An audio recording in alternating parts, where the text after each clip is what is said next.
मुस्लिम इस मुल्क में सेकुलर हैं। जो सिर्फ मुसलमानों की बात करना मैं समझता हूँ बिल्कुल गलत होगा।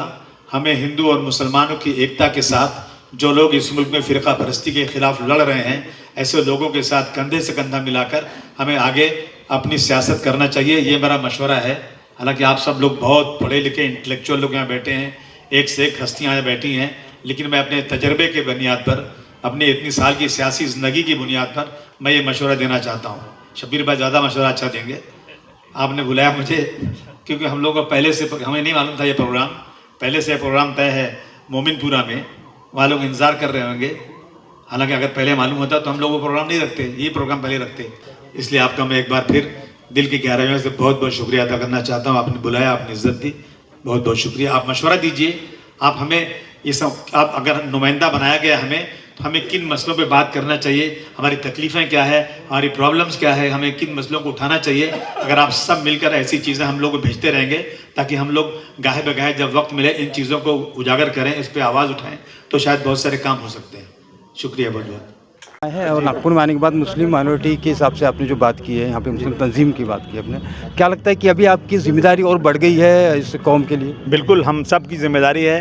अगर हमें अल्लाह ने ज़िंदगी दिया है तो हमें सबसे पहले अपनी कम्युनिटी के लिए, अपने लोगों के लिए जो उनकी दुश्वारियाँ हैं, जो मुझे खिदमत का मौका दिया है, तो मेरा फ़र्ज़ होता है कि मैं हर एक ही चीज़ को देखूं और जितनी उसमें मदद कर सकता हूं मदद करूं। ये मेरी जिम्मेदारी है। राजनीति में मुस्लिम यूथ का क्या योगदान होना चाहिए आपकी तरफ से? नहीं, मुस्लिम यूथ को तालीम की तरफ जाना चाहिए, उसके बाद अच्छे पढ़े लिखों को राजनीति में आना चाहिए। क्या हो गया कि ये रिक्शा ड्राइवर, ये पान वाला, ये मिठाई वाला, ये सड़क पर सब्ज़ी बेचने वाला, वो अगर राजनीति में आएंगे तो उससे पढ़े लिखे लोग अगर आएंगे तो मैं समझता हूँ वो ज़्यादा अच्छा काम कर सकते हैं।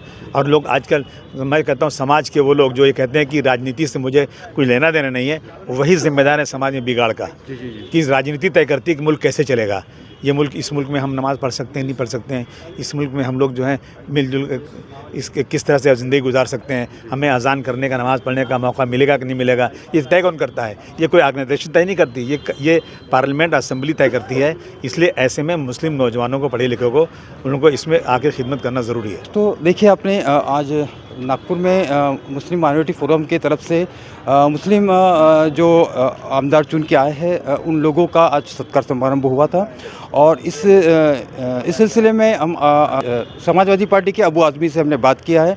उन्होंने कहा है कि राजनीति में मुस्लिम यूथ को आगे आना चाहिए और अपनी राजनीति में अपने एक पैड बनाना चाहिए, जिससे उनकी कौम को उनके हक दिलाने के लिए भवन में, संसद भवन में उनके क़यादत को पूरी करने के लिए एक राजनीति यूथ की बहुत ज़रूरत है। और हमारे इसी मंच से उन्होंने, उनके पास बहुत कम टाइम था, कम टाइम में उन्होंने अपनी बातें रखी है और इस कौम के लिए उन्होंने बहुत बेहतरीन सलाह दी है।